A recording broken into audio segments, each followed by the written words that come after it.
तर मुंबई पोलिसांनी मोहरमच्या मिरवणुकीदरम्यान सामूहिक विषप्रयोगाचा एक मोठा कट उधळून लावत मुख्य आरोपी फैयाज प्रेमजी याला अटक केली आहे। त्याच्याकडून पोलिसांनी तब्बल 14,900 विषारी कॅप्सूल जप्त केल्या आहेत। या कारवाईमुळे मुंबईतील एक अत्यंत भीषण अनर्थ टळला आहे। या प्रकरणातील आरोपी फैयाज प्रेमजी हा मूळचा पुण्यातला रहिवासी असून त्याला मुंबई पोलिसांनी अटक केली आहे।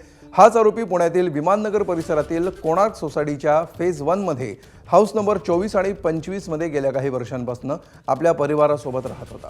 पण इथल्या सुरक्षा रक्षकांनी दिलेल्या माहितीनुसार गेल्या 3 दिवसांपासून हे घर पूर्णपणे बंद आहे।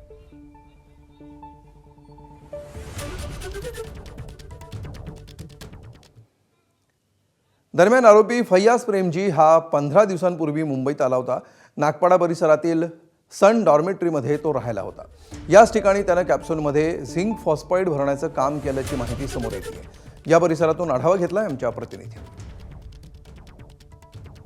मोहरमच्या जुलूसमध्ये विषारी कॅप्सूल वाटल्याचा प्रकार शुक्रवारी समोर आला होता आणि या संबंधित प्रकरणी एका आरोपीला देखील अटक करण्यात आलेली आहे। तो आरोपी मुंबईतल्या नागपाडा परिसरामध्ये असणाऱ्या सन डॉर्मेटरी याच परिसरात या हॉटेलमध्ये राहिला 15 दिवसांपूर्वी आला होता आणि त्यानंतर याच ठिकाणी त्यानं त्या विषारी कॅप्सूल बनवल्या ही देखील माहिती आता समोर आलेली आहे।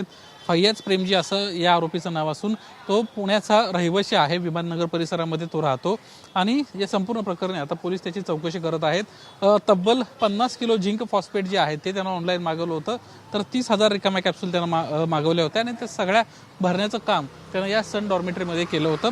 पोलिसांच्या वतीनं ही माहिती देण्यात आलेली आहे आणि या संपूर्ण प्रकरणी आता त्या आरोपीची चौकशी सुरू असताना या कुठून ह्या सर्व त्यानं कॅप्सूल्स आणल्या, यासोबतच या कॅप्सूलच्या माध्यमातून कशा पद्धतीनं झिंक फॉस्फेट त्यामध्ये भरलं गेलं, अशा अनेक प्रश्नांची उत्तरं जी आहेत ती लवकरच त्या आरोपीच्याकडून आपल्याला पोलिसांना प्राप्त होणार आहेत। पोलीस या संपूर्ण प्रकरणाचा तपास करत आहेत आणि ज्या आरोपीचं या ठिकाणी अटक करण्यात आलेली आहे त्या फैयाज प्रेमजीचं नेमकं का त्यानं ही भूमिका घेतली किंवा का अशा पद्धतीचं हिंसक कृत्य तो करत होता ही देखील माहिती लवकरच समोर येताना आपल्याला दिसणार आहे। कॅमेरामन अक्षयसह निलेश बुधावले, एबीपी माझा, मुंबई।